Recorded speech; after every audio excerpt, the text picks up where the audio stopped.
আমি দৃঢ়তার সাথে বলছি যে ইসলামী শাসন কায়েম হলেই মানুষ এই দেশের বসবাস করে গর্ববোধ করবে ইনশাআল্লাহ, সকল শ্রেণী পেশা এবং ধর্মবর্ণের মানুষ। আপনারা ইতিমধ্যে দেখেছেন যে এবারকার এত বড় একটা পরিবর্তন হয়ে গেল। এরকম পরিবর্তন যে সমস্ত জায়গায় হয়েছে, হাজার হাজার কোটি টাকার সম্পদ বিনষ্ট হয়ে গেছে, কিন্তু সেই তুলনায় যা হয়েছে এটার জন্য আমরা মনে করি যে এটা হওয়া উচিত হয়নি। আর যা হয়েছে তা অন্য দেশগুলোর তুলনায় কিছুই হয়নি। এর কারণ কি? এর কারণ সবাই সচেতন ছিল।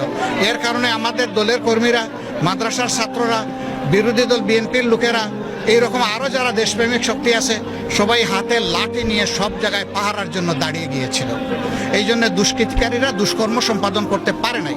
তারপরেও শান্তি বিঘ্নিত করার কিছু অপপ্রয়াস চালিয়েছিল।